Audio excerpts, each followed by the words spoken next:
बलूचिस्तान में they've done नस्लकुशी, ethnic cleansing की है ना बलूचों को मार के।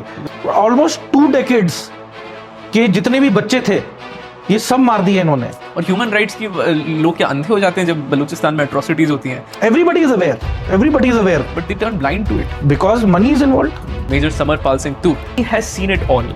आप इन्फेंट्री कॉम्बैट की बात करें, आप स्पेशल फोर्सेस की बात करें, आप ड्रोन्स की बात करें, और आज वो एक लीडर हैं, एक मोटिवेटर हैं, हमारे यूथ के लिए एक आइकॉन है। आपने बताया कि आज की तारीख में political will has translated to a free hand to the military. How has it changed how we deal militarily with the conflict? India चाहे we can send multiple waves of soldiers. That is the scale of manpower we are talking about. I mean, the enemy doesn't stand a chance. I pray to God. मैं भगवान से प्रार्थना करता हूँ कि भारत पे ऐसी कोई नौबत ना आ जाए कि हमें ऑल आउट एक हमला करने की जरूरत पड़े। अगर मैन टू मैन फाइट की बात आई तो I don't think any country can survive against India. Pakistan को शर्म आ गई कि यार किस मुंह से हम क्लैरिटी दें। 150 बंदे इनके मरे, 13 एयरबेस खत्म बर्बाद हुए। और ऋत्विक मैं पूछना चाहूंगा, जो लोग कहते हैं ना सबूत गैंग, हाँ है ना, उसको सबूत किसने लाके दिया? पाकिस्तान की आवाम ने। जो आप इंटरनल फ्रंट की बात कर रहे थे, तो ऋत्विक मैं एक ही चीज बोलना चाहूंगा कैमरा में देख के, दुश्मन का कोई भी ड्रोन, जो भी आर्टिलरी शेल आके गिरा है, वो ये नहीं देख रहा है कि आप हिंदू हो, मुस्लिम हो, सिख हो, ईसाई हो। वो एक ही चीज देख रहा है कि आप हिंदुस्तानी हो। सुरा सो पहचानिए जो लड़े दीन के हेत, पुरजा पुरजा कट मरे कभू न छड्डे खेत। खालसा शिरोमणि दशमेश पिता श्री गुरु गोबिंद सिंह जी ने जब दशम ग्रंथ साहिब की रचना करी तो भगत कबीर जी के इस दोहे को, इस शब्द को गुरुबाणी का हिस्सा बना दिया। इसका अर्थ है, सुरा सो पहचानिए जो लड़े दीन के हेत, यानी असली योद्धा, असली शूरवीर की वही पहचान है जो कमजोर के लिए, जरूरतमंदों के लिए लड़ाई लड़ता है, उनके लिए अपने शस्त्र उठाता है। और पुरजा पुरजा कट मरे कभू न छड्डे खेत, यानी जो अपने शरीर के टुकड़े टुकड़े होने पर भी युद्ध की उस भूमि को, रणभूमि को नहीं छोड़ता, अंत तक उन कमजोर के लिए, जरूरतमंदों के लिए शहीद हो जाता है, वही सच्चा योद्धा है। जब इस शब्द को मैं सुनता हूं, जब पढ़ता हूं, तो मुझे इस देश का, इस बलिदान की मिट्टी का 1000 वर्षों का इतिहास मेरी आंखों के सामने आता है। फिर चाहे वो मुगल शासकों के खिलाफ महाराणा प्रताप की, छत्रपति शिवाजी महाराज की, महाराजा रणजीत सिंह की लड़ाई क्यों ना हो, और फिर विगत 79 वर्षों से पड़ोसी मुल्क से, दहशतगर्दों से लड़ते हुए हमारे सैन्य बलों का वो इतिहास, ये सब मेरी आंखों के सामने आता है। एक और सीन भी मुझे याद आता है। जगह थी साउथ सूडान का मलाकल, वर्ष था 2013, और महज 300-350 की एक छोटी सी इंडियन आर्म्ड फोर्सेस की टुकड़ी थी, और हमारे जवान थे जिन्होंने 6000 साउथ सुडानी रेबेल फोर्सेस को खदेड़कर इतिहास के पन्नों में अपना नाम अमर कर दिया। आज मेरे साथ हैं उसी एपिक स्टोरी के महानायक, एक multi talented Indian armed forces officer, जिनकी परिवार ने पीढ़ी दर पीढ़ी इस देश के लिए अपना खून बहाया है। 4th generation infantry combat veteran and a real life hero, major Samarpal Singh Toor. Sir, welcome to Global Manthan. Jai Hind. Thank you, Ritvik. Thank you for inviting me. Thank you, sir. And such an honor and a very amazing place where you've invited me. Thank you, sir. It's the Mecca Medina of कहते हैं कि पढ़ाई का ये hub है। जी। तो I'm coming here for the first time. जी। तो पहली बार आ रहा हूँ, अच्छा लग रहा है। पब्लिक से ज्यादा मैं स्टूडेंट्स को ही देख रहा था जब मैं आपके घर की तरफ आ रहा था। तो it's a good experience and looking forward to visiting your hometown tomorrow. Thanks, sir. Pleasure is all ours to have you here and have you with us for this amazing occasion. Thank you. तो आज के episode में हम sir से multiple issues पर बात करेंगे। हम बात करेंगे कॉम्बैट ऑपरेशंस के बारे में, मलाकल की कहानी उन्हीं से सुनेंगे, और बात करेंगे जियोपॉलिटिक्स पर। तो अगर आप भी इंडिया की डिफेंस स्ट्रैटेजी और नेशनल सिक्योरिटी के बारे में इंटरेस्ट रखते हैं, देशभक्त हैं, तो आज के इस एपिसोड को अंत तक देखिएगा। वीडियो को लाइक कीजिए, बेल आइकॉन को दबाकर सब्सक्राइब कीजिए। because you're about to watch the Global Manthan podcast.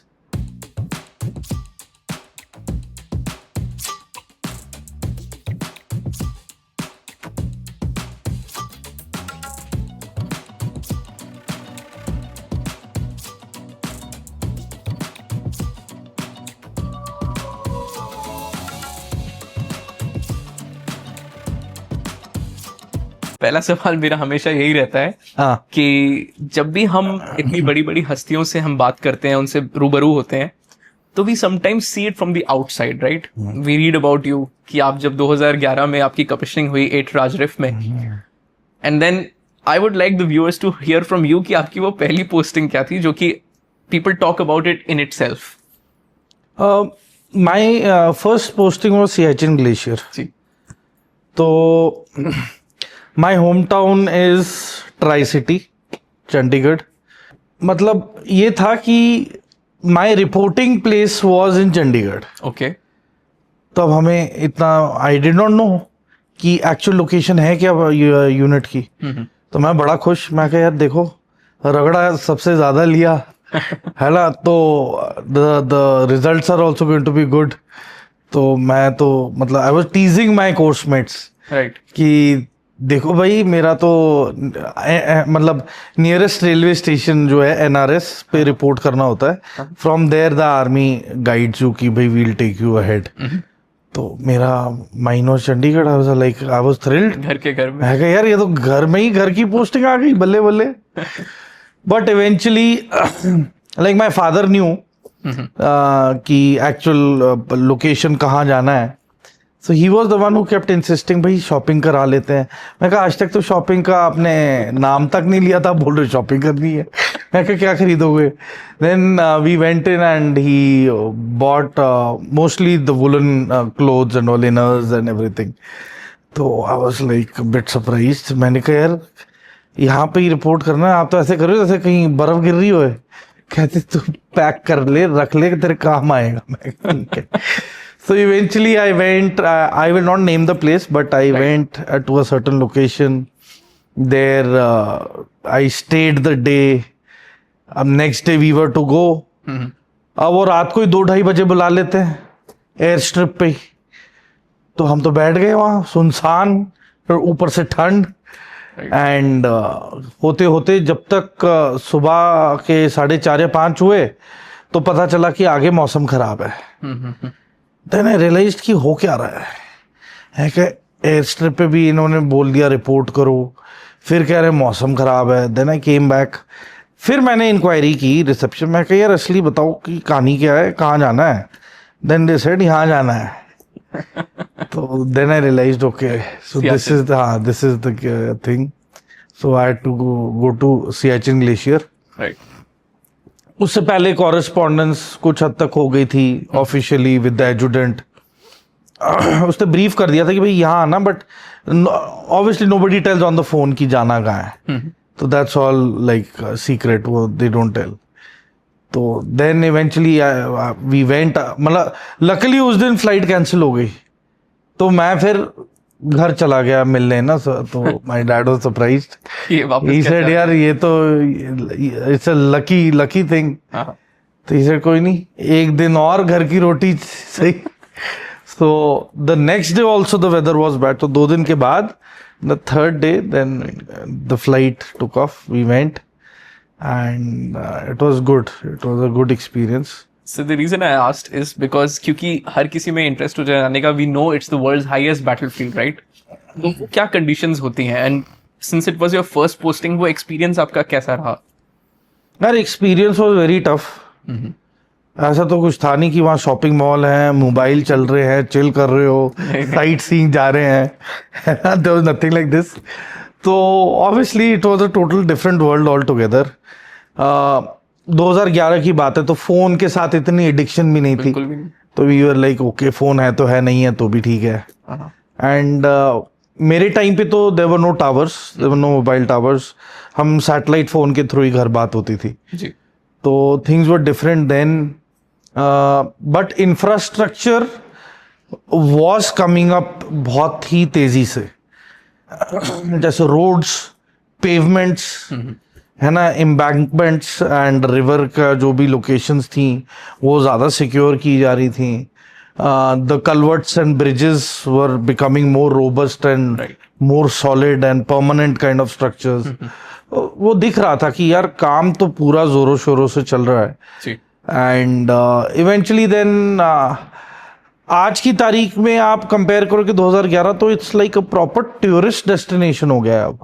अब कॉलेज के बच्चे भी मतलब they go till Turtuk village, last point, you know, in sub sector west, Okay. तो वेस्ट ऑफ सियाचिन ग्लेशियर. तो वो पूरा it's open with permissions. You can go दिन में सेंट्रल ग्लेशियर तक भी आप जा सकते हो, to up to a certain point. Okay. With permissions जाते हैं टूरिस्ट, Right. है ना. And Nubra valley is there, Diskit is there, Hunder is there, then Partapur है. एंड आगे यू कीप गोइंग तो यू रीच तुर्तुक विलेज. जी. वो पूरा हमारे यूआर में था. तो Pakistanis like right opposite to us. तो बस वहाँ पे शाम के टाइम टॉर्च चलती रहती थी. वो टॉर्च मारे, फिर हम भी टॉर्च मारते थे. तो कई बार लाइक जैसे क्रिकेट मैचेस होते हैं, Right. तो अगर इंडिया जीत गया तो our reaction like normal, we don't say anything. Yeah, We go by our own work and all. But in case गलती से वो जीत जाए, जो बहुत ही रेयर होता था, तो उनकी हर एक पोस्ट पे ना वो आग वाली मशाल जलाते थे. flares. हाँ, नहीं, मशाल आग वाली, और फिर टॉर्चेस के साथ हमें यूं करने लगते थे. तो हमें लगता था यार बच्चे ही हैं. At what height and at what We temperature? were at, I think we were comfortable at 19,000 plus. तो 19,000 प्लस पे थे. एंड पाकिस्तानी पोस्ट फिर भी नीचे दिखती थी. हाँ. और कई बार तो मौसम ऐसे होता था कि बादल आ जाते थे, तो मेरी पोस्ट बादलों के ऊपर होती थी. Okay. Wow. तो पूछते थे तू what is the weather report. मैं यहाँ पर sir it's bright and sunny. कहते यहाँ 2 दिन से बादल है, कुछ दिख नहीं रहा, पता नहीं लग रहा हो क्या रहा है. तो मैं कहता नहीं सर, यहाँ पे आई कैन सी द ऊपर वाला पार्ट एंड एवरीथिंग. सो या बट लड़ाई वेदर के अगेंस्ट है. बिल्कुल. माइनस टेम्परेचर में देखें तो उधर आप लापरवाही बरतोगे तो जैसे ग्लव्स आप निकाल लो, है ना, कैजुअली, तो स्वेट ग्लैंड से जैसे पसीना बाहर आएगा, if that catches the weather, ठीक है, तो आपके बॉडी में वो जो स्वेट ग्लैंड्स के through you know the ice forms, and then you have chilblains. उसके अलावा then you have frostbite. Frostbites. तो फ्रॉस्टबाइट हो जाती है. It's just a matter of time कि आप अपने जो पसीने आते हैं ना, and immediately you take out your hands and then you sit in the open, वो आपकी उंगलियां यहाँ से धीरे धीरे काली पड़ने लगती हैं. तो बेसिकली ये हो जाता है. एंड हैपो होता है, हाँ. Hypothermia. High altitude pulmonary oedema. So आपके लंग्स में पानी भर जाता है. सो लंग्स कोलैप्स हो जाते हैं एट टाइम्स, है ना. तो दुश्मन केवल आपको पाकिस्तान उनकी फोर्सेस से ही नहीं बल्कि उनको भी सेम लड़ाई, उनकी भी फाइट अगेंस्ट नेचर ही है. हैको है, high altitude cerebral ओडीमा, you have swelling in the brains, है ना. तो ये है. तो वो ऑल्टीट्यूड इतना एक्सट्रीम होता है ना, that it takes a toll psychologically. Officers के लिए बहुत ज्यादा आइसोलेशन है. जी. You have to also ensure कि ट्रूप्स बिजी हैं. तो वहाँ पे योगा या फिर कैलिस्थेनिक्स राइट एक्सरसाइज वगैरह you do, keep them fit. हाँ, to keep them mobile basically. क्योंकि वहाँ हाइट इतनी होती है ना, आपको भूख नहीं लगती, क्योंकि ऑक्सीजन चाहिए होती है खाना पचाने के लिए. वहाँ ऑक्सीजन है नहीं, तो आप उधर एक रोटी भी खाओगे आपको लगेगा आपने 3-4 चपातियां खा ली. The food looks very heavy.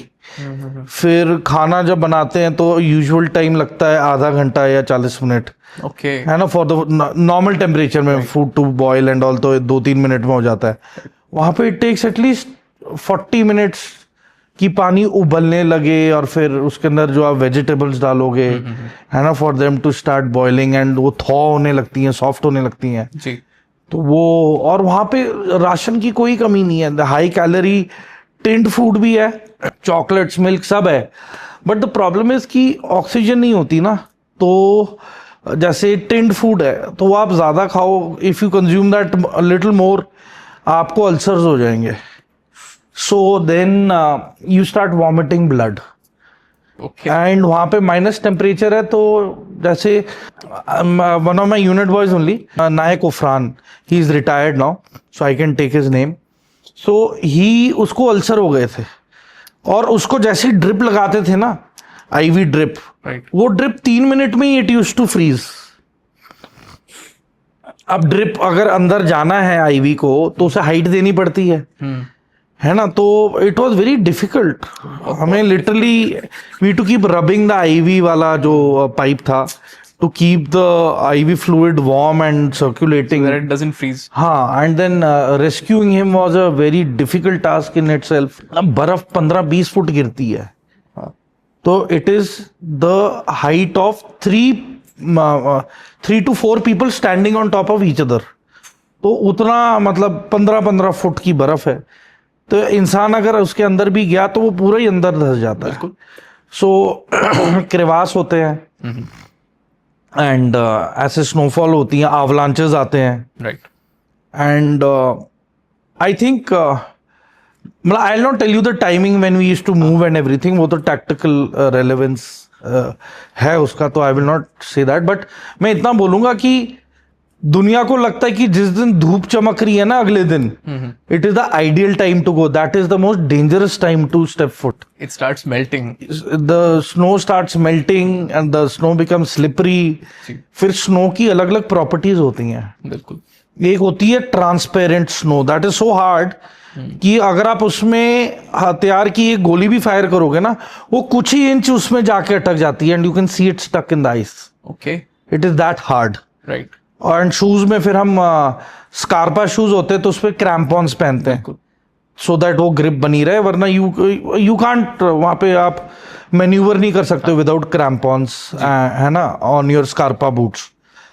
Equipment बहुत महंगा है, मतलब लाखों की तादाद में. At least I think one soldier with पूरा Siachen battle gear and everything, एक सोल्जर का पूरा किटिंग एंड एवरीथिंग कम से कम 10 लाख से 15 लाख के बीच का सामान होता है पर सोल्जर. पर सोल्जर. मतलब मैं ये नहीं बोल रहा कि ऑफिसर के लिए अलग, ऑफिसर और जवान का बिल्कुल सब कुछ सेम है जी. देयर इज नो डिफरेंस जी. कि वो जवान है तो उसे अलग मिलेगा, अफसर अलग. No, the kitting, gear, weapon systems all are same, and they are state of the art, and they are the best in the world. तभी एक्सट्रीम टेम्परेचर्स में सर्वाइव कर जाते हो. तो you cannot survive more than 20 minutes अगर वहां पे avalanche आ जाए. जी. और 2000 आई थिंक 11 में पाकिस्तान साइड एक जगह है ग्यारी. ओके. तो ग्यारी में अवलांच आया था, और हम रेडियो कम्युनिकेशन पे सुन रहे थे, तो 130 या 135 पाकिस्तानी जो सिपाही थे, मतलब ऑफिसर्स एंड सोल्जर्स, वो खत्म हो गए थे. वो मतलब फिटैलिटी थी ये. एंड वो ये लाइक हम तो जाते हैं सियाचिन बैटल स्कूल, तो बताते हैं बिल्कुल कि भाई आधे घंटे से ज्यादा you don't have any scope, and they are quite right. जी सर. ऐसे इनहॉस्पिटेबल लैंडस्केप में, लेकिन हमारे ट्रूप्स, और जैसे आप भी वहां पे थे, दे आर कॉन्स्टेंटली प्रेजेंट. तो ये अपने आप में एक बहुत इंप्रेसिव बात है. आपने बात करी इंफ्रास्ट्रक्चर की, और कहीं ना कहीं उससे जुड़ता हुआ मेरा पहला सवाल आता है, which is what I also shared of the record with you, कि आज के इस एपिसोड में हम बात करेंगे उन चीजों के बारे में, जियोपॉलिटिक्स के, इंडिया की डिफेंस, नेशनल सिक्योरिटी के बारे में, जो कि आज हमारे पिंच पॉइंट बन रहे हैं, हमारे लिए एक चैलेंजेस हैं. तो the first thing that comes to my mind is कि जब आप फौज में आए, उससे लेकर और आज में भी in a matter of I think 10 जमीन आसमान का बहुत फर्क हो चुका है. What is the biggest difference you see tactically and also in terms of the technology that is used? Tactically, I think जो bonus for the military is जो उचित लगे वो करें. The freedom of taking decisions, that is a bonus. आपको permission नहीं लेनी होती है अब अगर फायर खोलना है. अच्छा. हाँ, तो you to just tell the CO कि ये सिचुएशन डेवलप हो रही है, थ्रेट असेसमेंट ये है, and that is the reason that I have done this. तो CO is like okay, good enough. But obviously मतलब इंडियन आर्म्ड फोर्सेस ऑफिसर्स, जेसीओज, जवान इतने मेच्योर हैं कि कोई ट्रिगर हैप्पी नहीं होता. बहुत. कि मैंने इनिशिएट करना है, मैं उंगली करूंगा पहले, मैं ये करूंगा, नहीं. डिसिप्लिन. वेरी डिसिप्लिन्ड एंड कोई ओवर रिएक्शन नहीं, कुछ नहीं. हाँ, enemy moment is seen and is provocative, reply is given immediately, then CEO is told कि this is happening, that is why we have done this. Right. Then CEO is like, you carry on, if ज़्यादा होता है तो you do it. बाकी our boys are also ready from this side. फिर वो area of responsibility activate हो जाता है. Okay. कि कौन किसने कहाँ पे क्या करना है, सबके टास्क नियुक्त होते हैं, तो फिर हम प्रोएक्टिव मोड में आ जाते हैं. तो ये है. And see when I joined forge तो पुराने वेपन सिस्टम्स ही थे. अच्छा. 2013 के बाद, मतलब I am saying this on record कि जो पहला हथियार आया was sub machine gun MP9. So MP9 is a Swiss army का वेपन एंड ये इन्फेंट्री बटालियन की घातक्स को दिया गया था. And it is like a proper Uzi pro है ना जैसे. अच्छा. हाँ, SMG होगी ना. हाँ, तो उजी प्रो का ही एक वर्जन है MP9. Okay. And amazing weapon, but you have to be very careful because उसका barrel is quite short and automatic में you actually need to have proper control of the weapon, क्योंकि थोड़ा सा भी loose grip and it can go off anywhere. Rate of fire क्या रहती है sir? इसका rate of fire would be I think 300 to 400 rounds per minute. बिल्कुल Uzi की तरह ही होगा. हाँ, एंड इसमें सब सोनिक एमुनिशन आता है. तो इसके एमुनिशन भी अलग है एंड सब सोनिक के साथ इसमें साइलेंसर असेंबली भी होती है. Right. Silencer is which absorbs the noise. Suppresses. हाँ, तो subsonic ammunition, silencer, when you fire there is no मतलब Noise ही नहीं. noise is not there. Minimal. ठीक है. और उसका जो suppressor का जो flash होता है वो भी absorb हो जाता है. Right. So it is very difficult to find out कि fire आ कहाँ से रहा है. हाँ. और किसने फायर किया है वो नहीं पता लग पाता है. It's difficult. तो ये भी लेकिन शॉर्ट क्वार्टर कॉम्बैट्स के लिए होगा. हाँ, CQB रोल घातक बिल्कुल basically. So it's for house clearing drill हो गया, है ना, या हॉस्टेज सिचुएशंस के लिए हो गया. And it's a proper weapon with laser and torch and उसका प्रॉपर ऑप्टिकल साइट है उसमें, है ना. And you have options to change. Picatinny rail है उसके ऊपर, तो आप उस पर थर्मल साइट भी लगा सकते हो, मीप्रो लाइट की. हाँ, you have different choices, so you can put different sights on it. And the best part is it's a very compact weapon, MP9. Right. So when you're entering a room, it's like आप हल्का से क्या करोगे, it वहाँ पे you can put in fire wherever you wish to. It's like very convenient. Okay. With time फिर ये AK-203 has come. Okay. ठीक है. फिर स्नाइपर्स बेरेटा आ गया है, बैरेट अमेरिकन कंपनी है. तो M95 version of the weapon has come. So that is being used, sniper rifle. It's amazing rifle. And then I have fired quite a lot of Masadas, Jericho, X95, Tavor, तो बहुत. हाँ, Dan Sniper, Right. Arad, then Camel. मतलब Israel weapon industry की जितने भी weapons है that have fired, I know the assembly of them and everything. तो sear assembly is what I am an expert in.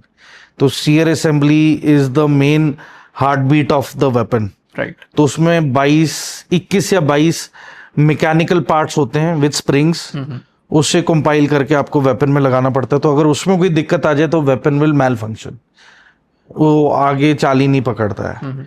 So that is what I am an expert in handling of sear assembly. Okay. Assembly तो it's a difficult thing. और sensitive parts होते हैं and उसके लिए एक set of tools भी होता है जिसके अंदर you have to put it together. तो ये है. एंड आई मीन या मतलब आई स्मॉल आर्म्स में तो बहुत ज्यादा मतलब you've seen Advancement. lot of advancements, introduction to the forces, and अब ड्रोन्स भी आ गए हैं. सो अब स्मॉल आर्म्स की जगह ड्रोन्स पे ज्यादा फोकस हो गया है. Right. So future warfare is on that only. हाँ. And this is actually what I was coming towards कि अब जब हम कंटेम्प्रेरी कॉन्फ्लिक्ट्स देखते हैं, Iran Israel US Russia Ukraine, मतलब इंडिया पाकिस्तान जो ऑपरेशन सिंदूर के टाइम पे we were seeing a huge exchange of drones. तो कहीं ना कहीं मुझे ये लगता है कि इन्फेंट्री को एंगेज करने से पहले या rather than engaging man to man combat, I think drones are the way to go. I think I don't think, I'm sure that drone warfare has made the 400 meters का जो conventional fight irrelevant. Right. मतलब relevance है, but actual fighting में वो 400 metre doesn't have much importance. Right. अब तो कहते हैं कि डेप्थ में बटालियन हेडक्वार्टर है या डेप्थ में ब्रिगेड हेडक्वार्टर है. डेप्थ मींस काफी पीछे.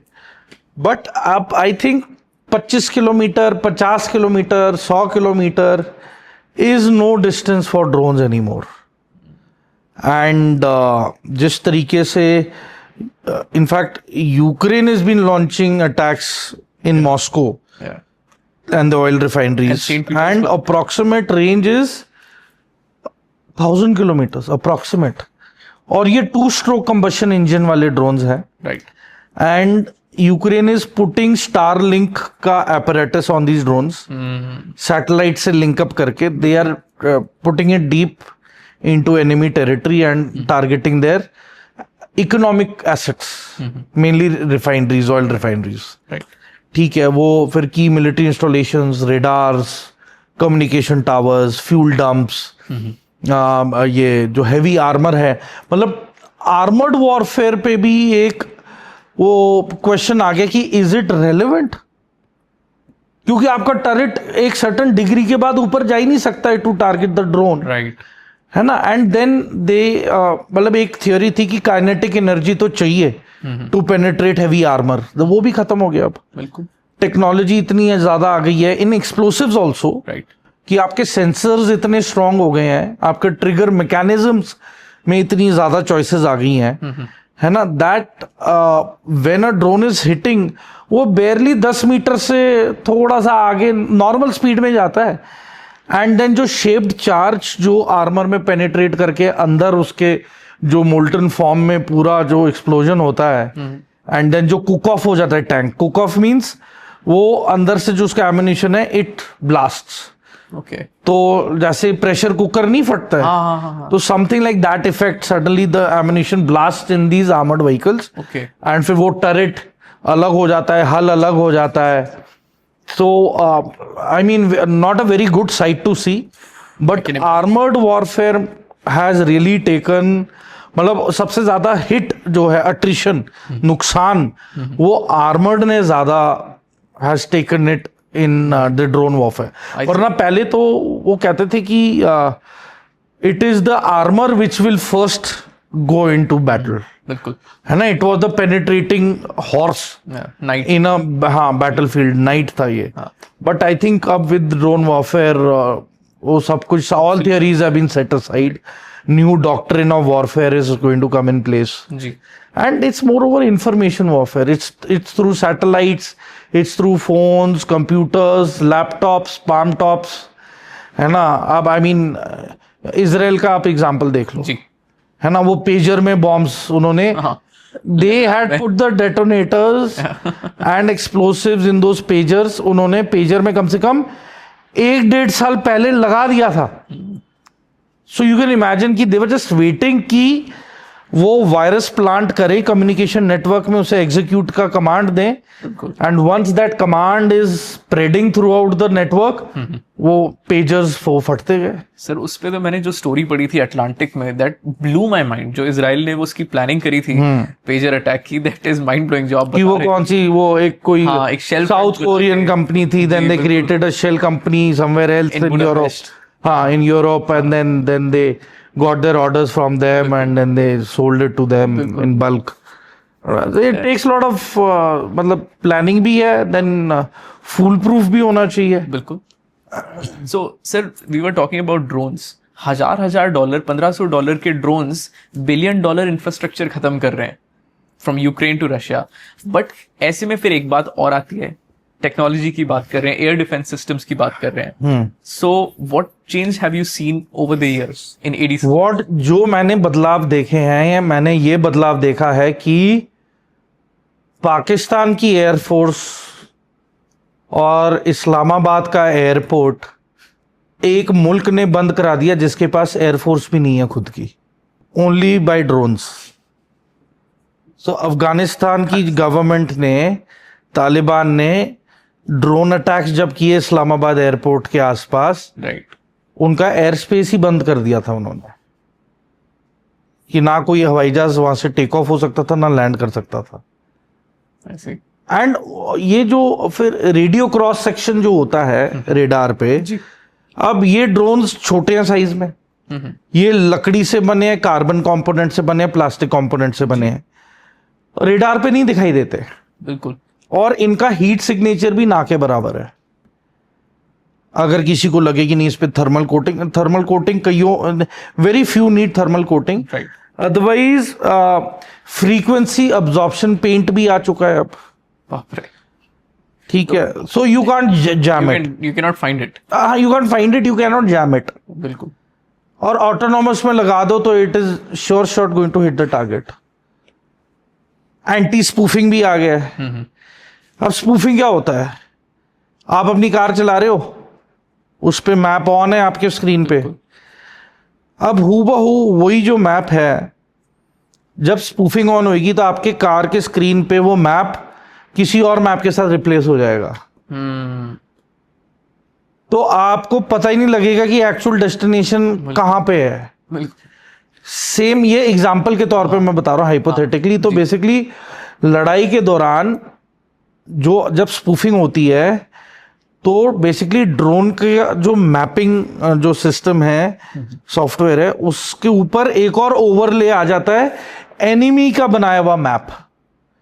तो जो एक्चुअल पॉइंट ऑफ हिट था टारगेट, वो फिर 5 किलोमीटर आगे भी हो सकता है, दाएं बाएं पीछे या आगे, तो वो एक्चुअल टारगेट वाली लोकेशन पे जाएगा ही नहीं, राइट, वो डिविएट कर जाएगा आगे पीछे दाएं बाएं। या फिर अगर उसका इलेक्ट्रॉनिक सिस्टम इतना कंफ्यूज हो गया तो वो वहीं पे लॉक हो जाता है ड्रोन, वो वहीं पे होवर करता रहेगा जब तक उसका फ्यूल या फिर उसकी बैटरी खत्म ना हो जाए। Okay, so that is the level of technology. And मतलब एक यूक्रेनियन जनरल का स्टेटमेंट आया था कि रशिया और यूक्रेन वॉर में they have a window of only 2 हफ्ते का विंडो होता है, ओके, टाइम होता है। अगर आपने सॉफ्टवेयर अपडेट किया तो आपका ड्रोन जैम नहीं होगा। अगर 2 हफ्ते के बाद अगर आपका वही सॉफ्टवेयर रहा, आपका ड्रोन कभी भी जैम होके कभी भी क्रैश कर सकता है। It becomes irrelevant, right. और यहाँ पे वो बात आती है जो आपने कहा कि cyber security, information and cyber warfare, because spoofing is again part of the cyber attacks. तो सर, इंडिया पे जो चैलेंजेस आ रहे हैं, बिकॉज हमने एपिसोड का नाम जब मैंने आपसे शेयर किया था चक्रव्यूह रखा था, फ्रॉम अ ले persons point of view also I think India पे मल्टीपल चैलेंजेस हैं, which is not only in form of China, Pakistan, but also in terms of sophisticated cyber attacks on infrastructure, on military infrastructure. आपका क्या कहना है इस बारे में? देखें, अब जैसे यूएस का एक प्रोजेक्ट है X-37B, तो ये जो एयरक्राफ्ट है ये 900 कुछ दिन हवा में रहा है इन स्पेस। ओके, और स्पेस में रह के इसने 90% अमेरिका ने अपने एडवर्सरी या मे बी थ्रेट्स वाली कंट्रीज की सैटेलाइट्स का ऑर्बिट का पाथ और सैटेलाइट्स को आइडेंटिफाई करके अपना डेटा स्टोर कर लिया है। एंड 900 कुछ दिन के बाद वो X-37B aircraft landed back in US with all the data it had collected. My goodness, कि कौन सी सैटेलाइट कब कहाँ कैसे किस एंगल पे किस ऑर्बिट पे किस टाइम पे कब कहाँ गुजरती है, राइट, कौन सी कंट्री पे किस टाइम पे उसका जाना जाना होता है। Everything is been noted. अब at a press of a button, अब या आपके पास अब सैटेलाइट्स हैं स्पेस में which have laser mechanism okay, of high temperature, कि कहीं पे आपने लेजर बीम की तो it will burn the circuits, satellite खत्म। इलेक्ट्रोमैग्नेटिक पल्स, तो आप टेम्परेरी या फिर पक्के तौर पे डिस्ट्रॉय करना चिपसेट, वो माइक्रोवेव टेक्नोलॉजी आ गई है, बिल्कुल। है ना, जो जैमिंग वाली है। तो विद दैट टेक्नोलॉजी बाहर का ढांचा ठीक रहेगा, अंदर जो कॉपर और जो टंगस्टन और जो अलग अलग जो सोल्डरिंग का जो मटेरियल है ना, पूरा है चिप्स, वो मेल्ट हो जाती हैं। राइट। तो ऊपर से लग रहा होगा यार ये तो अचानक से उड़ते उड़ते सडनली द ड्रोन क्रैश हो गया। एक तो ये वाले ड्रोन है माइक्रोवेव टेक्नोलॉजी, एक लेजर बेस्ड है, ये DEWs है, डायरेक्टेड एनर्जी वेपन्स।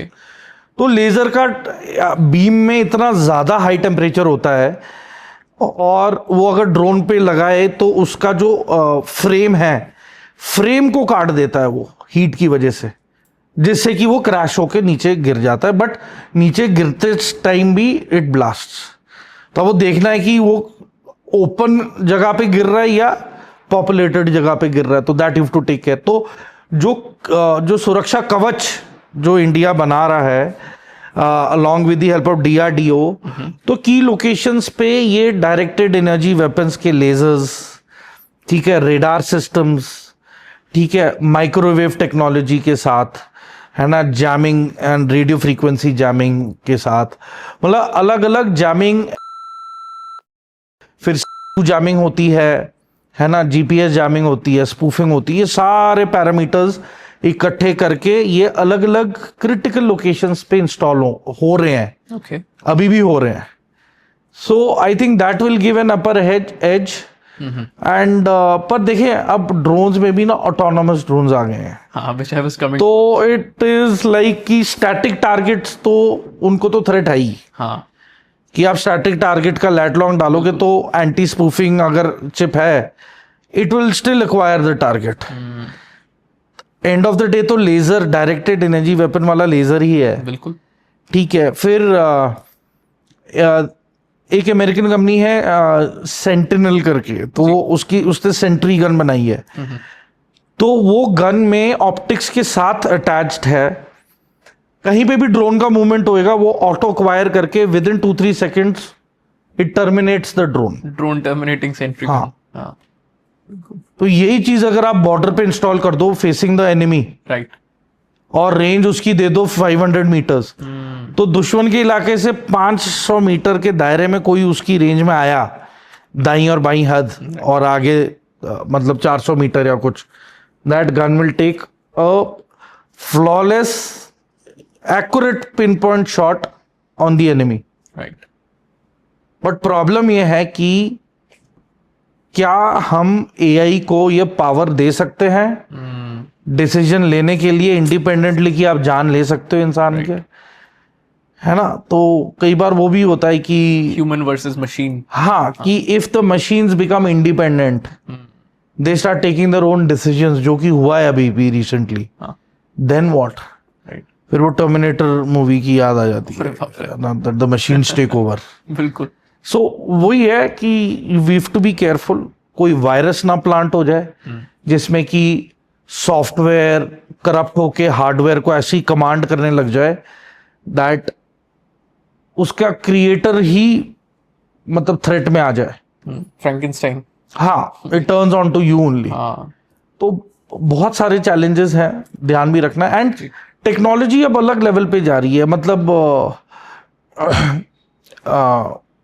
जैसे स्पेसएक्स है, जस्ट सी इन्होंने कितना लीप एंड फोल्ड्स इन्होंने अचीव किया टेक्नोलॉजी।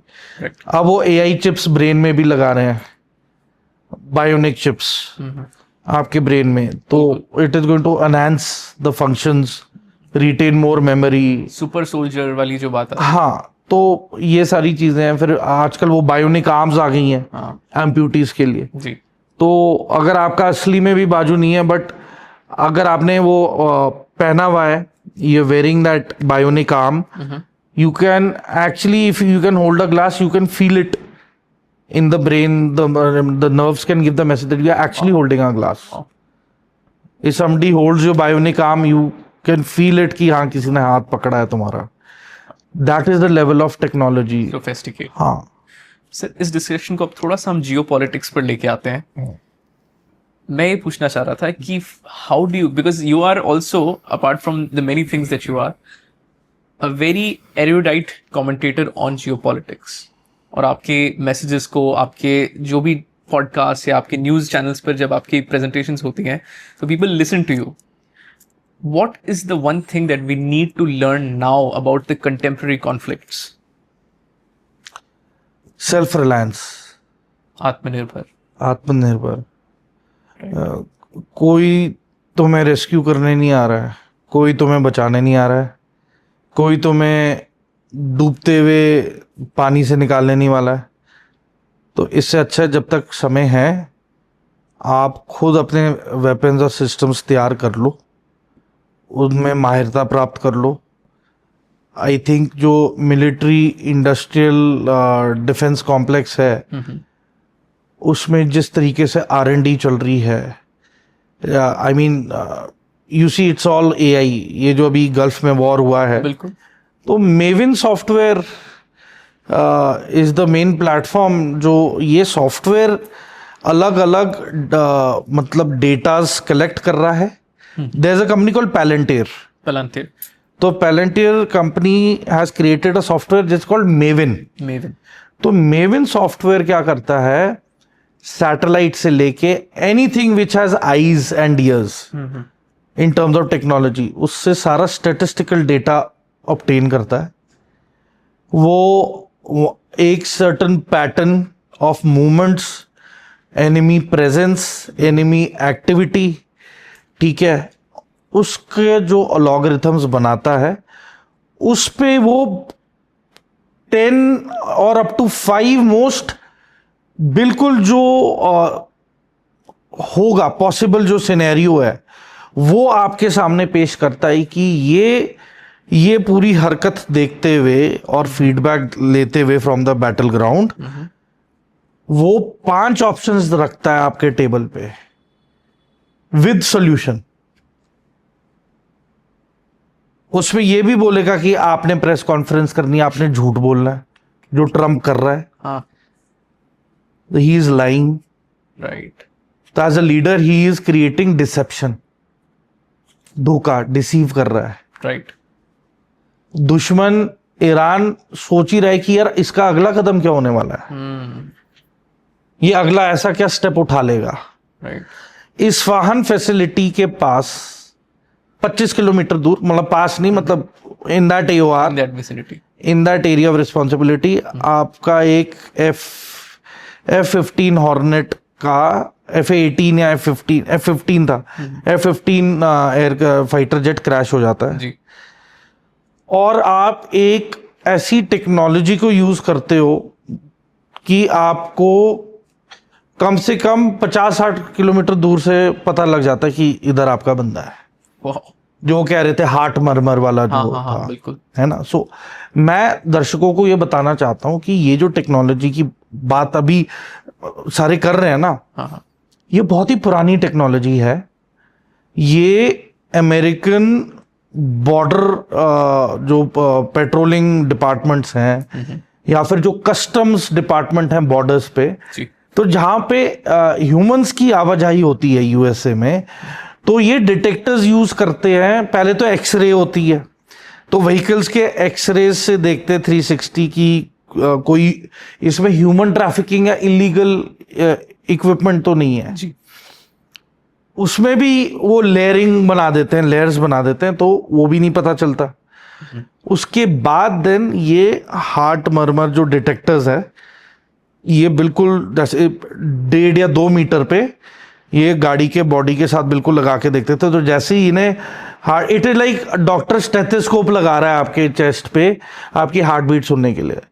तो वैसे ही ये जो था फ्रीक्वेंसी बेस्ड, इससे पता लगता था कि व्हीकल के अंदर कोई जीव जंतु तो नहीं है जो ट्रैफिक होके लेके जा रहे हैं, बिल्कुल छुपा के. तो ये टेक्नोलॉजी इन्होंने फिर हेलीकॉप्टर्स में और एयरक्राफ्ट्स में डाल दी। इंस्टॉल करी। हाँ, जो रेस्क्यू वाले थे, कि जिसमें पता चल सके कि इनका बंदा कहाँ पे है, वाह। कितने किलोमीटर दूर है। अब वेनेजुएला का है। हाँ वेनेजुएला का हम सब ने सुना बिल्कुल। कि मडूरो के जो 32 क्यूबन गार्ड्स थे जो मर गए। अब वो कह रहे थे कि जो आई विटनेस काउंट ये कहता है कि वो उल्टियां करने लग गए, खून की, डिसओरिएंट हो गए, बैलेंस नहीं कर पा रहे थे, सीधा नहीं खड़ा हो पा रहे थे, गिर रहे थे, है ना। एंड काफी लोगों को हैमरेज हो गई, बिल्कुल। इंटरनल ब्लीडिंग हो गई। तो बेसिकली ये जो कंपोनेंट है, फ्रीक्वेंसी वाला जो वेपन है, हम सब यूज करते हैं। रोडेंट रिपेलेंट सुना है सबने? हम अपने किचन में नहीं लगाते प्लग हाँ, के बिल्कुल, साथ बिल्कुल। कि लेजर्ड्स और ये जो चूहे हैं ये दूर रहे, हाँ। वो फ्रीक्वेंसी की आवाज से, विच ह्यूमंस कैन नॉट हियर। तो ये वही फ्रीक्वेंसी बेस्ड वेपन्स है, राइट।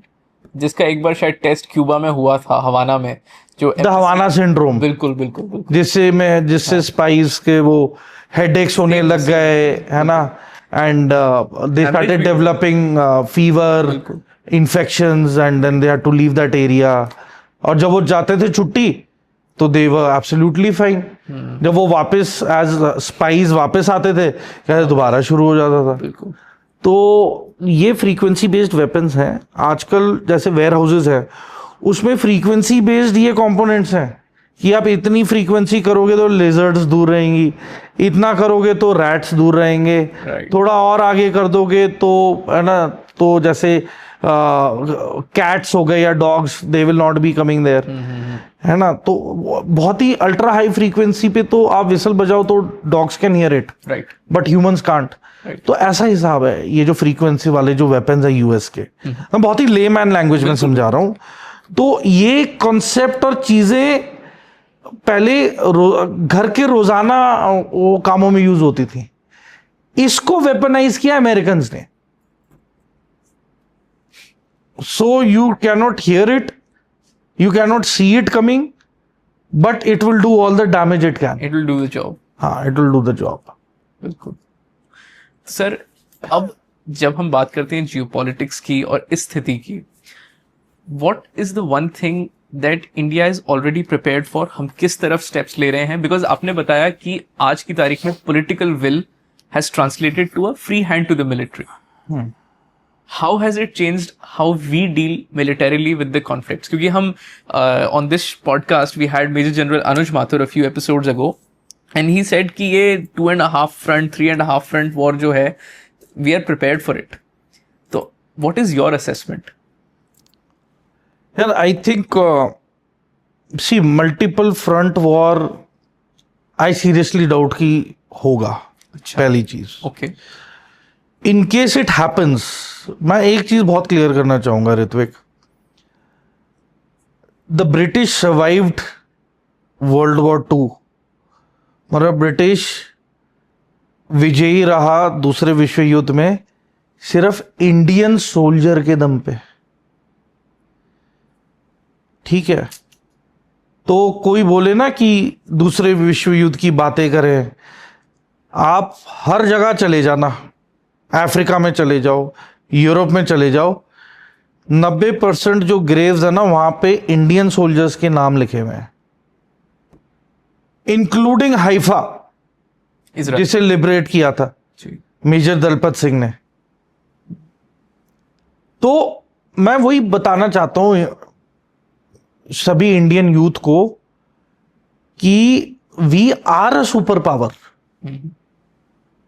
आज की तारीख में अगर यूके किसी कंट्री पे फुल ऑफेंसिव करने को जाए, नहीं कर सकती, उसकी पॉपुलेशन ही परमिट करती है।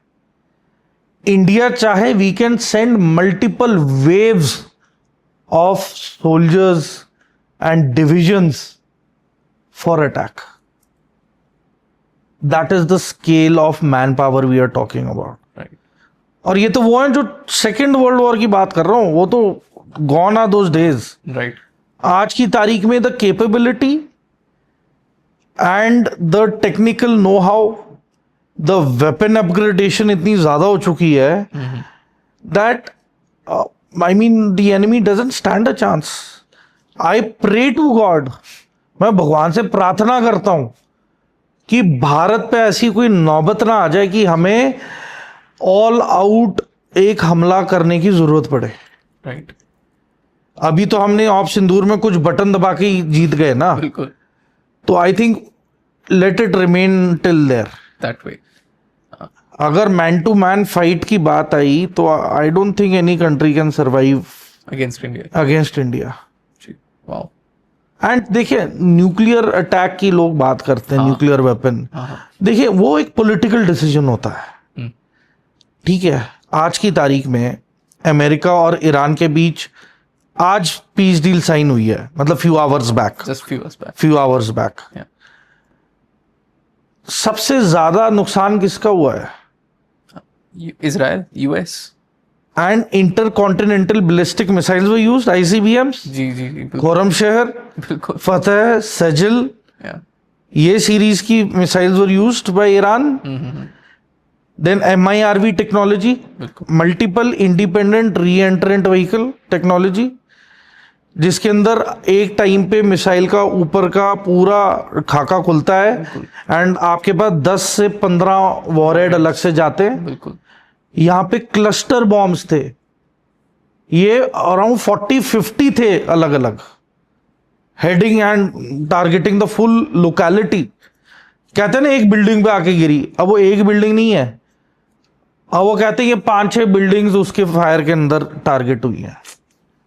That is the level of advancement in technology. ये 47 ईयर्स से बन रहा था। वाओ।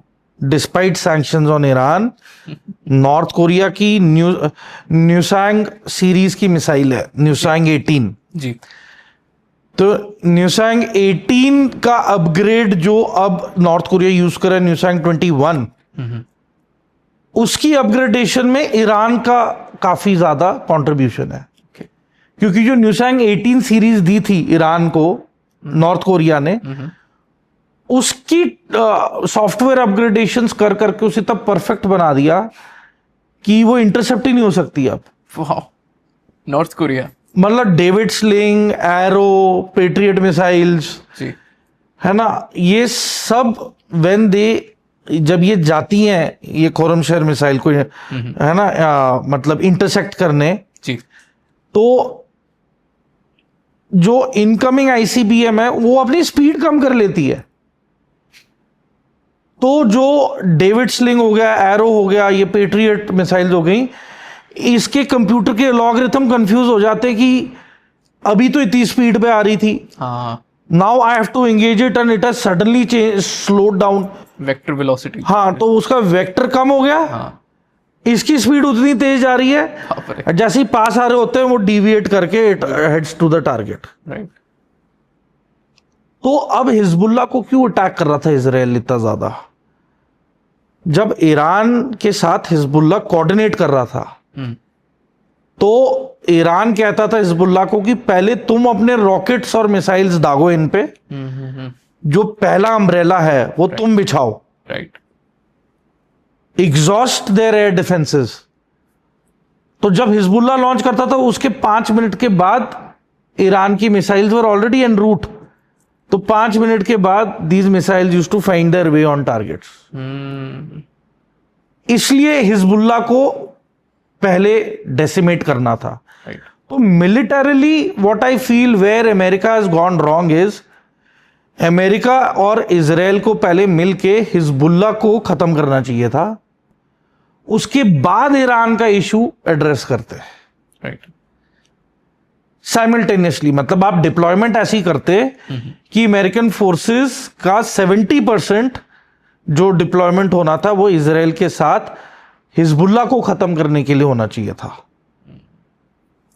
ताकि बाकी की जो 30% आपकी सबसे हाईटेक फायर पावर जो है डिप्लॉयड, वो ईरान की क्रिटिकल मिलिट्री इंस्टॉलेशंस को टारगेट कर सके। तो उधर भी जारी है एट्रिशन। बिल्कुल। साइमल्टेनियसली यहां पे जो इमीडिएट थ्रेट आपको कहां पे होगा, आपके घर के बिल्कुल गेट के बाहर या फिर आपकी सोसाइटी के गेट के वहां, ऑब्वियसली आपके घर के गेट पे, तो you will address that first. बिल्कुल। ठीक है, सोसाइटी का गेट तो बाद की बात है। बात की बात है। तो Israel has to address Hezbollah, पहले उसे खत्म करना पड़ेगा। बिल्कुल।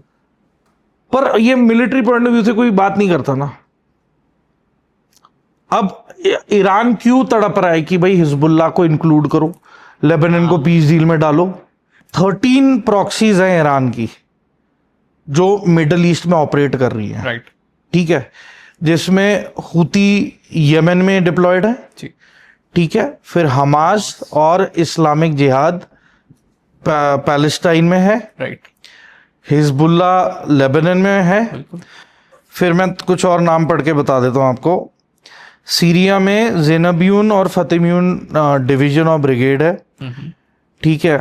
फिर यमन में हमने अंसर अल्लाह मतलब हुतीज का बता दिया, लेबनान में हिजबुल्लाह है। फिर बहरीन में अल अश्तर ब्रिगेड और सरैया अल मुख्तार, ये ईरानियन प्रॉक्सीज हैं। ये ईरानियन प्रॉक्सीज बहरीन में बैठी हैं, बहरीन में। बहरीन में। ओके। फिर इराक के अंदर है बदर ऑर्गेनाइजेशन, हरकत हिजबुल्लाह नुजाबा, किताब सैयद अल शुहादा, असैब अहल अल हक और किताब हिजबुल्लाह। मतलब ये टोटल 13 प्रॉक्सीज पिछले 47 साल से इनको पैसा दिया जा रहा है। बिल्कुल। इनका टेरर नेटवर्क इस्टेब्लिश किया जा रहा है। अभी जो बीच में थोड़ा फाइटिंग में गैप आया था, ईरान ने हंड्रेड्स की तादाद में इन टेररिस्ट ऑर्गेनाइजेशंस को ड्रोन्स मुहैया कराए कि आप ये ड्रोन्स लें और आप अपनी तरफ से अटैक्स जारी रखें। और ईरान तो अपनी जंग लड़ ही रहा है। और इराक में दे टारगेटेड दी अमेरिकन एम्बेसी, जिसमें 1-2 पार्क्ड हेलीकॉप्टर्स पे भी हमला किया इन्होंने। इनकी अमेरिकन एम्बेसी पे भी हमला किया। Obviously we saw the radars being taken out by the Iranian drones. तो मैं वही कह रहा हूं कि अब आप जितना मर्जी इन डेप्थ कर लो, इन डेप्थ डिफेंसेस कर लो, है ना, इन डेप्थ जो मर्जी कर लो, यू आर वल्नरेबल। बिल्कुल। Asymmetric warfare, asymmetric warfare, information warfare है। मतलब पाकिस्तान देख लो, जितना पैसा ये नरेटिव बिल्डिंग में लगा रहे थे और प्रोपेगेंडा में, है ना, जो परसेप्शन मैनेजमेंट है, इंफॉर्मेशन वॉरफेयर है, इससे अच्छा, इससे वो हथियारी खरीद के they could have given India good fight. और गुड फाइट तो क्या, बिल्कुल ही नलायक निकले। उनको तो पीट पीट के बोर हो गए हम। मतलब 13 तो इनके एयरबेस उड़ा दिए। एंड इंडिया में, मतलब let me tell you, op Sindoor पहला ऐसा ऑपरेशन है जिसके अंदर डिफेंस सेक्टर में working military veterans, drone pilots and military brigades and divisions were working hand in glove together. बिल्कुल। For targeting enemy positions. तो ये जो इकोसिस्टम बना है, it is class apart. Remarkable. और इतना फेटल पंच रहा है ये, बिल्कुल, कि मतलब पाकिस्तान को शर्म आ गई कि यार किस मुंह से हम बिल्कुल क्लैरिटी दें।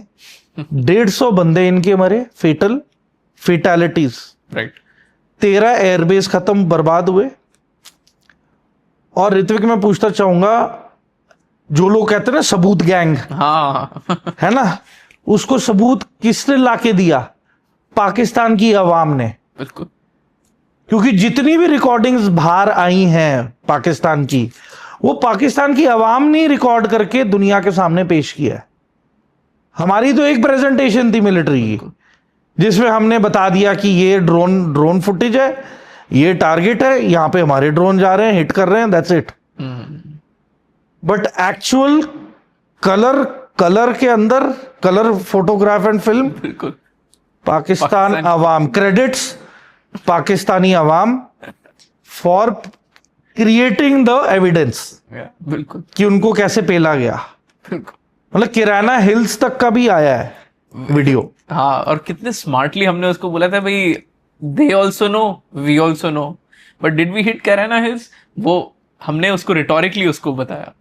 Let them admit. हाँ, everyone knows, क्योंकि कैराना हिल्स जब हिट करा तो then they called up the DGMO, they called up US कि भाई बचाओ बचाओ. घबराहट हो गई ना. हाँ. And let me tell you, जो भी न्यूक्लियर फैसिलिटीज के दरवाजे होते हैं ना, वो कम से कम 3-4 फुट चौड़े होते हैं. कम से कम 2.5 से 3 फुट तो they are thick. These are called blast doors, blast furnace doors. जी. एक्सट्रीम टेम्परेचर झेल सकते हैं, एक्सट्रीम ब्लास्ट का शॉकवेव झेल सकते हैं ये. और इन्हें इलेक्ट्रॉनिकली या मैकेनिकली ही खोला जा सकता है. आप इनके साथ जबरदस्ती करके नहीं खोल सकते हो. True. अभी तक कोई ऐसा इक्विपमेंट बना नहीं है स्पेशलाइज्ड जिससे कि आप उसे काइनेटिक एनर्जी के साथ ब्लास्ट करके खोल दो. तो अगेन इस्फाहान, फोर्दो, नटान्स, ये फैसिलिटीज में जो डोर्स लगे हैं, बिल्कुल ये बहुत ही हैवी डोर्स हैं.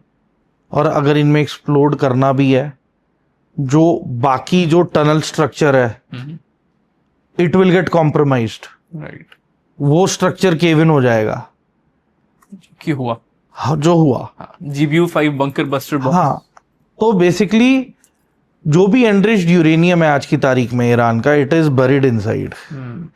And let me tell you यार, 47 साल से ये अंडरग्राउंड नेटवर्क बना रहे हैं, जहां पे कि मतलब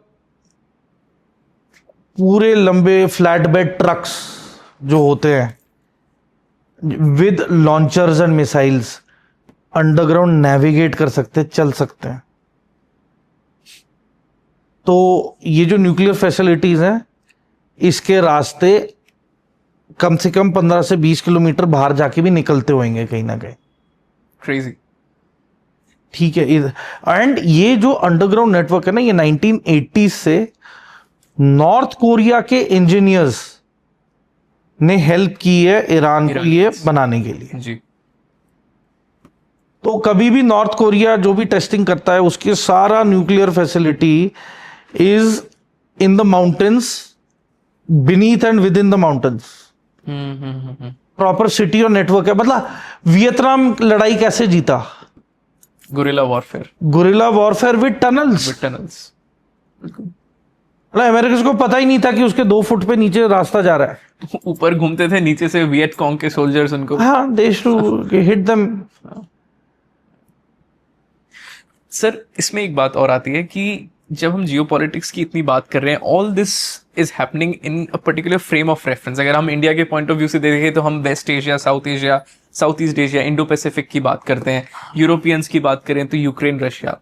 एक कॉन्टिनेंट ऐसा है जो कहीं ना कहीं मुझे ऐसा लगता है इज अ फॉरगॉटन कॉन्टिनेंट, लेकिन वहां पे भी मल्टीपल आर्म्ड कॉन्फ्लिक्ट्स हैं. और आपसे बेहतर तो इसको कौन जानता होगा. That continent is Africa.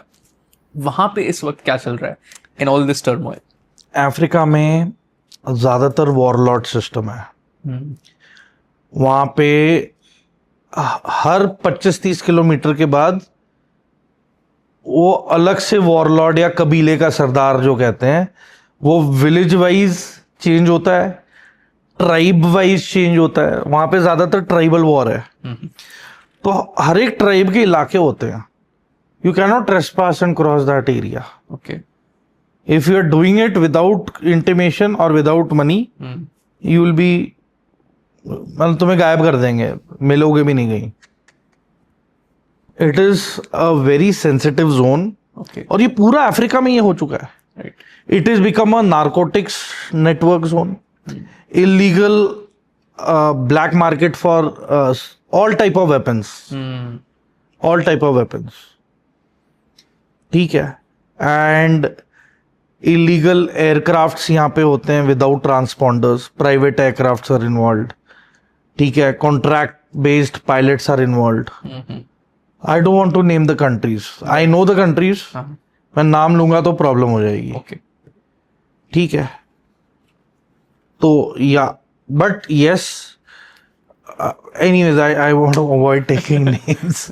Sir, Africa में रहते हैं. द रीजन बीइंग कि I know we have talked about this, you have talked about this multiple times, but ये एक ऐसी स्टोरी है जिससे हमने इस पॉडकास्ट की शुरुआत भी करी थी, जिसपे आपके ही हीरोइक, आपके हीरोइज्म पर एक मूवी भी बनने जा रही है.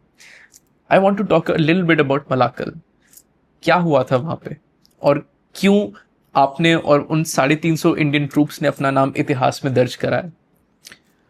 Hrithik, I will keep it very short क्योंकि इस पे एक मूवी आने वाली है called Malakal by John Abraham. His production house will be making the movie. जी. एक जिस्ट के तौर पे ऊपर मैं यही बताऊंगा कि इंडियन फोर्सेस वहां डिप्लॉयड थी. उस दौरान पॉलिटिकल इंटरनल टर्बुलेंस आया उस मुल्क में. ठीक है. एक कू अटेम्प्ट फेल हो गया जिसमें एक लीडर दूसरे को मारना चाहता था और दोनों लीडर अलग अलग ट्राइब के थे. It converted into a tribal war और उसके बाद all hell broke loose. Humanity का स्तर इतना नीचे गिर चुका था कि कोई नहीं देख रहा था. ह्यूमन लाइफ की कोई वैल्यू नहीं थी. सरेआम कत्लेआम चल रहे थे और जहाँ जहाँ मतलब हमारी पलटन या कंटिजेंट थी ऑलमोस्ट हर एक की लोकेशन में हजारों की तादाद में रेफ्यूजीज थे. और रेफ्यूजीज ज़्यादातर उस पक्ष के आते थे जो ज़्यादा विक्टिमाइज हो गई थी. बिल्कुल. तो कहीं पे नूअर ज़्यादा थे, कहीं पे दिनका ज़्यादा थे. तो जहाँ जहाँ जौन से ट्राइब का दबदबा ज़्यादा था तो उसकी मतलब माइनॉरिटी ट्राइब रेफ्यूजी कैंप्स में आ रही थी. तो जो यूएन के जो हमारे कैंप्स थे वो एक ल्यूक्रेटिव टारगेट बन चुके थे. Most preferable target right for the rebels.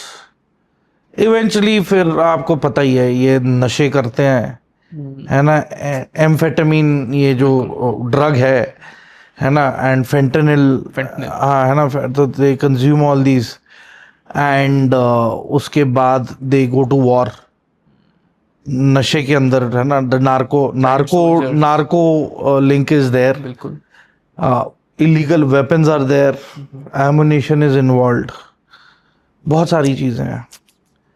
ठीक है. And the sad part is that I don't know, I think I should call it out, है ना. मैं अपने आप को क्यों रोकूं जी. बट इसके ये ओवरऑल प्रोसेस के अंदर US is involved, China is involved, Russia is involved, है ना. ब्लैक मार्केटिंग जो माफियाज हैं they are involved. Drug cartels are involved. Private aircrafts are being used. ठीक है. एंड व्हाट आई सर्टनली जो मुझे फील होता है कि कोई भी दावा करे ना कि मैं पीस के लिए नॉमिनेट होना चाहिए, मतलब I should be nominated for piece, उसका एक क्राइटेरिया होना चाहिए कि वो मुल्क should not be involved in weapon trade. जौन से मुल्क में वेपन इंडस्ट्री है मतलब उसको ऑटोमेटिकली डिस्क्वालीफाई कर दो for peace prize, whosoever it may be. क्योंकि बताओ क्या होता है, अमेरिकन्स हैव डन दिस. वो दो वॉरिंग पार्टीज को सुलह तो क्या ही करवानी, दोनों को हथियार के चॉइसेस रख देता है टेबल पे कि ये है तुम्हारी टेबल पे मेन्यू ऑफ माय वेपन्स. दूसरी साइड के बोलते हैं भाई ये हथियार है तुम ले लो, क्या लेना है. So, यही कहते हैं ना, the day actual peace happens American industrial complex will shut down. देखो what Minister of External Affairs, our foreign minister Jaishankar, why did he point out that we have never supplied any weapon system in Europe जहां पे Europe का नुकसान हो, but Europe ने हथियार बिल्कुल provide किए हैं. बिल्कुल. Basically Ukraine has been providing tanks 80s and 90s में. जो मेन बैटल टैंक था पाकिस्तान को वो T-80UD था. और एमसिग नाम है ये कंपनी का इन यूक्रेन. ओके. मेशकल टैंक फैक्ट्री. ओके. ये $67 मिलियन पहली कर्जे में डूबी हुई थी. इसको कर्जे से निकालने के लिए पाकिस्तान ने इन्हें पता नहीं कितने मिलियंस ऑफ डॉलर्स का बिजनेस दिया ताकि ये T-80UD टैंक्स को अपग्रेड कर सके. Then they shifted to Al Khalid and Al Zarar, which is a version of Chinese tanks. So today Ukraine cannot say that, you know, that why are we buying Russian oil? भाई हम तो बिल्कुल। commodity for survival खरीद रहे हैं, हाँ। तुम तो हथियार बेच रहे थे इंडियंस को मारने के लिए। Sir Same is the thing that goes for Turkey also. अभी on X there is a lady complaining कि मेरा $400 million का बिजनेस रातों रात गायब कर दिया। जलेबी। भाई you should speak to your country leader ना, पॉलिटिशियन एर्दोगान। तो Erdogan should have been aware about the odds. बिल्कुल। If you are supplying Pakistan weapon, equipment and training which will kill my citizens, Indian citizens, बिल्कुल। then please don't expect us to have a calm, cool and a friendly attitude with you. That is not going to happen. बिल्कुल sir. इसलिए Cyprus, Greece and Armenia बिल्कुल will be weaponized with whatever we can बिल्कुल। to keep Turkey in the leash. बिल्कुल बहुत जरूरी भी है, because these countries have double standards, जैसे आपने पॉइंट आउट किया। अल तकिया, दे आर फॉलोइंग अल तकिया। अल तकिया इज कि आप अपने मकसद को सेफगार्ड करने के लिए you can take help of lies and deceit and betrayal also. तो देखो ये जो नाटक चल रहा है ना कि नहीं अब हम अच्छे दोस्त हो गए, पहले हम ठीक नहीं थे, ये तो सबको पता है that who has made the right choices and who has made the wrong choices, and everybody has to pay the bill. For all the wrong choices you pay the bills. Bill is higher for wrong choices, bill is less for the correct choice. For the correct choice there are no bills, right. so there's a clear cut message to Turkey that if you want to get cooked and you want to be laid on the table as a dish to be had by everybody, keep going the wrong way, right. get it on, we are up for it. So these things are not helping. Turkey should have realized it during Op Sindoor that this is not going to help Turkey in any manner. One way or the other they realised it now, Yes. Business चला गया इनका। I mean, they've lost their 21 operatives, intelligence operatives in Bangladesh. बिल्कुल। Again, poking your nose in other countries is not going to get you any resolve. It will create more trouble only. Ji. Otherwise, it would have been very easy for India to interfere. मतलब हम किसी भी मुल्क जो SAARC countries में हम नोकझोंक कर सकते हैं आराम से. We could have, but we don't. हाँ, but we don't, because we encourage peace, बिल्कुल। we encourage development, we encourage business.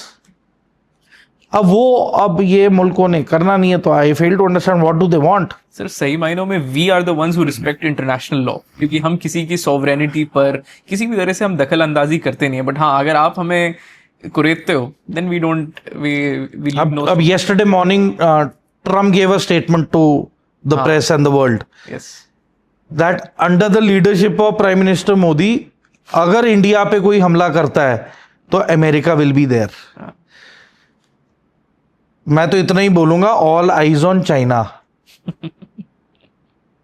ठीक है, राइट। उसका जो पालतू जो पाल के रखा हुआ है उसने अपना पेट पाकिस्तान, हाँ. उसको तो मैं गिनती भी नहीं करता हूं. It's not even a threat, it's irrelevant. Fair enough. ठीक है, अभी तो देखना ना, अफगानिस्तान रशिया का मिलिट्री पैक्ट हुआ है. So now the Taliban is going to equip itself with Russian weapon systems to bash the Pakistanis. और ये क्यों किया रशिया ने?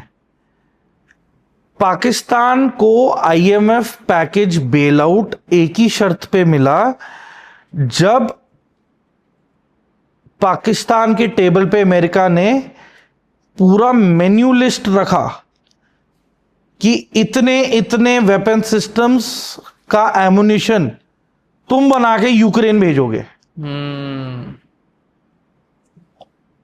And that joker Shehbaz Sharif हैं प्रेसिडेंट पुतिन से मिलके कहता है I want to have good relations with you, just like India, irrespective of your relation with India, we are not concerned, but I want to have a good relation with you.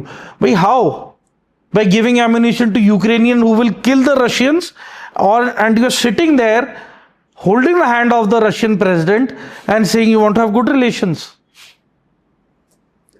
Unbelievable sir. वो खैर वो तो पूरी चपेड़ खाने वाले काम कर रही हैं, मतलब हॉकी मिल जाए ना वहीं लिटा के मारे हैं इनका, किसी का बच्चा चले।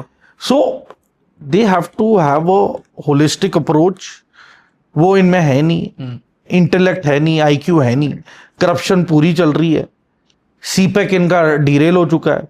बलूचिस्तान में देव डन नस्ल कुशी, एथनिक क्लेंजिंग की है ना बलूचों को मार के, पानी में जहर मिला दिया। अरे 20 ऑलमोस्ट 2 डेकेड्स के जितने भी बच्चे थे ये सब मार दिए इन्होंने, लड़कियां लड़के सब गायब कर दिए इन्होंने। लड़के ज्यादा थ्रेट थे, आज की तारीख में बलूचिस्तान में नेगेटिव पॉपुलेशन है, females are more than males, बंदे बचे ही नहीं है। और आसिम मुनीर फिर स्पीच देता है। और ह्यूमन राइट्स की लोग क्या अंधे हो जाते हैं जब बलूचिस्तान में एट्रोसिटीज होती हैं? Everybody is aware but they turn blind to it because money is involved, black money is involved, back channel diplomacy के थ्रू पता नहीं अभी भी माइनिंग चल रही है बलूचिस्तान में इलीगली। वो मिनरल्स कहां जा रहे हैं? बलूच के लोगों को तो ना वहाँ सड़कों की कनेक्टिविटी, ना वहाँ पानी, ना वहाँ बिजली, ना वहाँ पढ़ाई के लिए स्कूल्स ढंग के, ना वहाँ पे बिजली पूरे टाइम आती है, वहाँ मेडिकल फैसिलिटीज़ नहीं है। मेडिकल इलाज करवाना है तो परमिशन लेके चेक पॉइंट्स पे जाते जाते आपको 2 दिन लग जाएंगे इस्लामाबाद पहुँच के अपना मेडिकल चेक करवाने के लिए, तब तक तो बंदा ही मर जाएगा। सारा पैसा पता नहीं किसके पास जा रहा है। I think they are just giving themselves, जो वहां के जनरल्स हैं आसिम मुनीर एंड पार्टी, मतलब पीओजीबी, मतलब पीओजे के देख लो, पाकिस्तान ऑक्यूपाइड जम्मू कश्मीर, वहां पे इन्होंने सबको दबा के रखा है। इतनी मतलब आज की तारीख में कोई सवाल पूछेगा कि व्हाट इज कॉलोनाइजेशन, मैं पाकिस्तान ऑक्यूपाइड जम्मू कश्मीर का नाम बताऊंगा। ये ऑक्यूपाइड कॉलोनी है आज की तारीख में इन मॉडर्न वर्ल्ड। पीओजीबी या PoJK is a modern colony of Pakistan, जिसकी रिसोर्सेज को अब्यूज किया जा रहा है और उसकी आवाम को एज स्लेव्स रखा जा रहा है, जिसकी फंडामेंटल राइट्स भी दबा के रखी हुई है। तो sir, before moving towards the end of this discussion, there was one thing जो आप और मैं दोनों ही डिस्कस करना चाहते थे, and it forms part of that half front जिसकी हम बात करते हैं, जो इंटरनली हमारे अंदर डाउटर्स हैं, जो बात बात पे प्रमाण मांगते हैं। अब उनके पास एक नया खिलौना है, something known as the Cockroach Janata Party, CJP. क्या कहना है सर आपका इसके बारे में? I certainly feel it's a joke. जब आप एक पार्टी बनाने वाले होते हो तो आप एक इज्जत वाला नाम देते हो पार्टी को, जिसमें पार्टी की इज्जत बने, एक इमेज बने, लोग उसे देख के मोटिवेट हों ज्वाइन होने के लिए। पर ये कौन रखता है कॉकरोच जनता पार्टी? देवर बेसिकली जो चीफ जस्टिस ऑफ इंडिया ने जो एक स्टेटमेंट दिया, हाँ, तो you give a statement to the Chief Justice of India ना। आप खुद की पार्टी को कॉकरोच जनता पार्टी का नाम रख के क्या प्रूव करना चाहते हो? ऊपर से तुम्हारे पुराने दोस्त इतने लाजवाब कि वो खुद टुकड़े टुकड़े गैंग और सबूत गैंग के हिस्सा बन रह चुके हैं, तो खुद का तो पर्दा ही फाश हो गया before coming to the limelight. बिल्कुल। तो देखो, एक इमेज बनानी पड़ती है, पब्लिक के बीच जाना पड़ता है, और ये रातों रात नहीं होता है। It takes time to build that. ठीक है, मगर चीजें मजाक तो है नहीं, है ना। बोला ना, कोई भी नाम दे दो, बोलो मैं ये यात्रा पे जा रहा हूँ। यात्रा डजेंट मीन ना कि हर गांव जाके खाना वाना खाते रहो, है ना, अपनी एक अच्छी सी बस में सोते रहो एसी में, है ना, उसी में नहा धो के अगले दिन दोबारा वो बस पता नहीं कितने किलोमीटर रातों रात कवर कर गई, फिर आप दूसरी स्टेट में 10-15 किलोमीटर पहले उतर के फिर आप दोबारा पैदल चलने लगते हो। वहां आपके सारे चट्टे बट्टे आपके आजू बाजू घूम रहे होते हैं पॉडकास्टर्स पूंछ चिल्लाते हुए, बिल्कुल है ना। तो आई थिंक ये ऑन ग्राउंड जाना चाहिए यार। देखो सिविक सेंस, मैं ये कहता हूं कि अगर डेवलप करना है इंडिया को, आप हमारा स्टैंडर्ड ऑफ लिविंग इंप्रूव करो। वो कैसे होगा? आप अपनी म्यूनिसिपैलिटी में पैसे दो ना। स्वच्छ भारत कर रहे हो आप, म्यूनिसिपैलिटीज में आप इक्विपमेंट खरीद के दो ना, जो उन वर्कर्स और लेबर्स को फैसिलिटेट करेगी फॉर मेंटेनिंग सैनिटेशन, हाइजीन, उसके बाद ब्यूटिफिकेशन ऑफ द सिटी। मतलब चंडीगढ़ जो शहर बना है हमारा बाय लेक आर्बूजियर, जी उसका पहला ब्लूप्रिंट सीवरेज और ड्रेनेज सिस्टम का था। राइट। उसने पहले सिटी का नहीं सोचा, उसने पहले सीवरेज सिस्टम और अंडरग्राउंड पूरा वो पहले बनाया नक्शा कि भाई अगर यहाँ पे इतने घर बसने वाले हैं तो इतनी कैपेसिटी की सीवरेज पाइपलाइंस इतनी बड़ी वाली पहले लगानी पड़ेंगी। अगर यहाँ पे रेनफॉल एवरेज इतनी है, अगर ज्यादा आ गया तो इतनी बड़ी पाइपलाइंस और बिछानी पड़ेंगी। तो पहले ब्लूप्रिंट अंडरग्राउंड का सेट किया उन्होंने, उसके बाद ऊपर सिटी लगाई है। और जब सिटी भी बनाई तो उन्होंने फैसिलिटेट किया कि इतनी आबादी की हाउसिंग कॉलोनी है, इतने हजार लोग हैं, इनके लिए मार्केट का कॉम्प्लेक्स अलग से ये होना चाहिए। राइट। अभी तक मतलब जितनी मर्जी बारिश या कुछ आ जाए, एटलीस्ट मेरे घर के आसपास तो कोई वाटर क्लॉगिंग होती नहीं है मैं, और अगर हुई भी है, अगर exceptionally, I am not saying कि फ्लड नहीं आए हैं, बट अगर एक्सेप्शनली भी पानी बहुत ज्यादा आ जाए, it drains out with in a matter of 1 hour or 2 hours। ये नहीं कि पानी वहां खड़ा रह गया, फिर वहां पे हम देख रहे हैं मच्छर तैर रहे हैं, है ना, एंड देन फिर डेंगू हो गया, तो all that is not there. तो वही मैं बोल रहा हूं कि आप सिविक एमिनिटीज, सिविक स्टैंडर्ड्स को अपग्रेड करो, पैसा वहां डालो जी। उसके बाद you come to commerce, then you come to science, then you come to military, then you come to global prosperity and the global security. Ahmedabad देख लो जी, अलॉन्ग द नर्मदा इतना अच्छा बना दिया उन्होंने, कॉबल्ड साबरमती रिवर। हाँ Sabarmati river, so it's so beautiful now कि अब वहां पे लोग वैसे ही वो एरिया को साफ रखते हैं, क्योंकि वो इतना साफ हो गया है, इतना well maintained and well constructed हो गया है दैट इट इज, मतलब you will be a black sheep अगर आपने वहां पे कुछ लिटर करने की भी कोशिश की। Sir if I may add to this, actually जिस सिटी में आप आज बैठे हैं वहां पर भी एक बहुत मेजर रिवर प्रोजेक्ट हुआ है, कोटा में the Chambal river front. Again massive project जो कई साल तक बनता रहा एंड बहुत ही क्लीन है, बहुत ही खूबसूरत है। कल अगर हमें चांस मिला तो मैं आपको जरूर दिखाऊंगा। तो जैसे एपीजे कलाम सर ने कहा था कि जब एक कंट्री के internal waterways are well planned, कहते the civilisation levels up by itself. जी बिल्कुल। एंड जो आप इंटरनल फ्रंट की बात कर रहे थे, तो ऋत्विक मैं एक ही चीज बोलना चाहूंगा कैमरा में देख के जी, कि ऑफ सिंदूर हम सब ने देखा, दुश्मन का कोई भी ड्रोन या जो भी आर्टिलरी शेल आके गिरा है, वो ये नहीं देख रहा है कि आप हिंदू हो, मुस्लिम हो, सिख हो, ईसाई हो। वो एक ही चीज देख रहा है कि आप हिंदुस्तानी हो, आप भारतीय हो, और मारो इसको, मारो। तो मैं यही बता रहा हूं कि थर्ड फ्रंट दुश्मन ही क्रिएट कर रहा है नरेटिव से।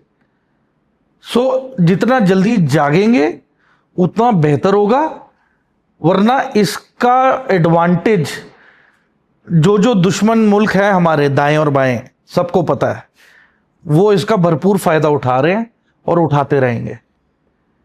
तो अपने घरों को सिक्योर करो, अपने बच्चों को आप इंडियन आर्मी, नेवी और एयरफोर्स में ज्वाइन करवाएं ज्यादा से ज्यादा, because I am telling you in coming 20 years there will be major conflicts. Nuclear bluff हम सब देख चुके हैं। अगर न्यूक्लियर वेपन यूज हुआ, that country will be politically, economically boycotted by the world. So it is suicidal for a nation to use nuclear power on any country. जहां तक China और ताइवान का सवाल है, चाइना को 1000 बार सोचना पड़ेगा अब, बिल्कुल, क्योंकि ताइवान मधुमक्खी का छत्ता है. उसमें अगर इसने हाथ डाल दिया, पूरी दुनिया बैठी है उसे नोचने के लिए. राइट, ठीक है जी. There will be consequences. Amazing sir. इस पूरी बातचीत में इतने सारे हमने जेम्स निकाले हैं, and I think for me also to revisit this conversation would be a treat, and I am sure the audience thinks the same. One final question, क्योंकि आपने from soldier to now a startup builder, और हमारा देश वो देश है जहाँ पे हर इंसान आत्मनिर्भर है और बनना चाहता है, तो हमारी यंग ऑडियंस के लिए अगर आप कोई मैसेज देना चाहें. मैं इतना ही बोलूंगा to our audience that I think MBA का जमाना चला गया है. It is time. देखें, अब जो भी लड़ाइयाँ होंगी, it will be engineers of one nation versus engineers of another nation. तो आप मैकेनिकल इंजीनियर्स देख लो, ठीक है, आप बैचलर्स ऑफ कंप्यूटर्स देख लो, AI देख लीजिए, कोडिंग देख लीजिए, मटेरियल साइंस देख लीजिए. ये आने वाले समय में ये ही फील्ड्स हैं जो उभर के आने वाले हैं आगे. And AI is going to be the front seat holder. ठीक है, तो मैं तो इतना ही बोलूंगा कि मटेरियल साइंसेस पे ध्यान दिया जाए. ठीक है, R&D एंड इनोवेशन पे ज्यादा ध्यान दिया जाए. So it will be the future Wars will be of engineers now, war of the engineers. तो जौन से मुल्क के जितने जबरदस्त इंजीनियर्स होंगे, they will thrive and they will make the country win. आप देख लो ना, ईरान का पूरा अंडरग्राउंड नेटवर्क और cities, north Korean engineers help them do it. बिल्कुल. And they are making the most of it. Foresightedness थी बस. And let me tell you one thing, I have the respect for President Trump. लोग उसे जो मर्जी बोलें, but he is the only president who had the guts to confront Iran. No matter today that a peace treaty is being signed, उसने Iran का नुकसान इतना कर दिया है और उसे मजबूर कर दिया है मानने के लिए कि it will not make a nuclear weapon without the use of nuclear weapon himself. ये तो कन्वेंशनल वॉर और मिसाइल्स एंड ड्रोन्स के थ्रू ही हुआ है अभी तक. बिल्कुल. तो अगर इतने में ये अचीव कर लिया, I think it is victory for the Americans. With this, I think we have reached towards the end of our discussion today. जब भी हम कोई पॉडकास्ट देखते हैं या कोई भी पॉडकास्ट के बारे में बात करते हैं, it is basically an art of story telling. और एक स्टोरी हमेशा इनकम्प्लीट होती है अपने नायक, अपने कैरेक्टर्स, अपने लीड कैरेक्टर्स के बिना. आज की मेरी स्टोरी के जो लीड कैरेक्टर है Major Samarpal Singh Toor, he has seen it all. आप इन्फेंट्री कॉम्बैट की बात करें, आप स्पेशल फोर्सेस की बात करें, आप ड्रोन्स की बात करें, और आज वो एक लीडर हैं, एक मोटिवेटर हैं, हमारे यूथ के लिए एक आइकॉन है. तो sir, thank you very much for taking this time out for us, and what a pleasure it has been to do this with you.